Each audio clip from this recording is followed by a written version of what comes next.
Bonjour, c'est Alain Prost à Val Thorens pour la première course du Trophée Andros et bienvenue sur autobuzz.com.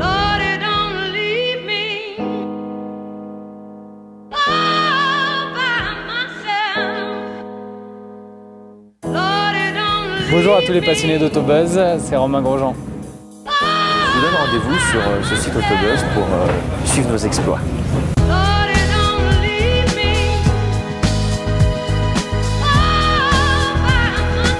Bonjour à tous, bienvenue sur Autobuzz. Il fait froid, il y a du vent et c'est tout blanc. Un peu avant les vacances, Autobuzz est déjà en classe de neige.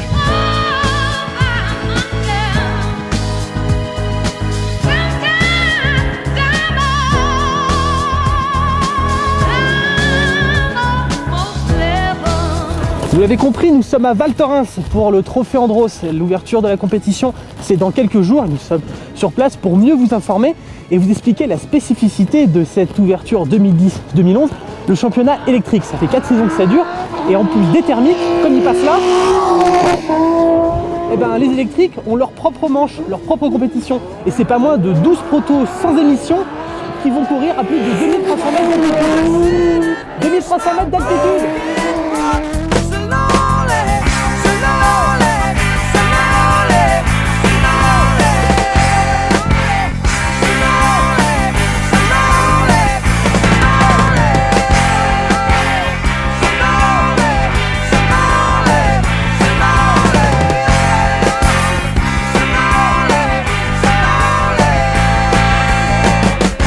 Le championnat électrique se court avec les Androscars, des voitures très particulières développées par Hexagon Engineering.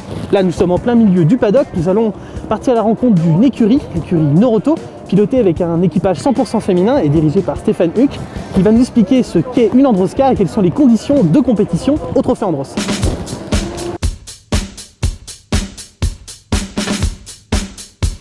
Alors, une Androscar, bah, c'est ça, c'est tout ça.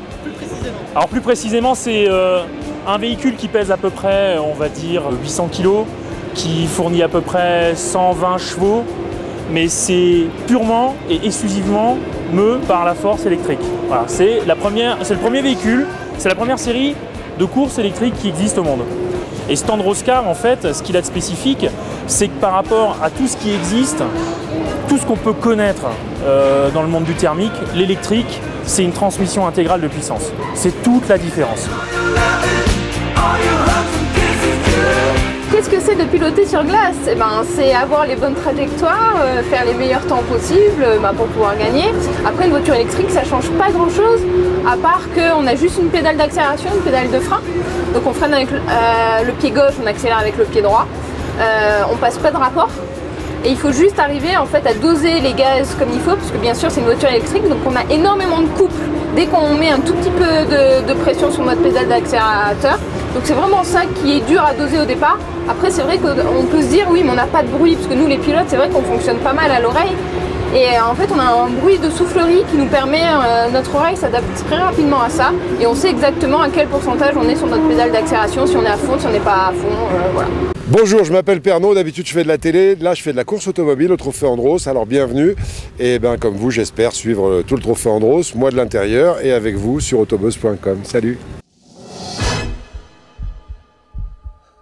Nous sommes samedi matin en plein essai qualificatif, le jour J est arrivé, tout comme le public. Le gros de la troupe arrive dimanche, tout comme nous viennent assister à des belles séances de glissade avec des guest stars en pagaille.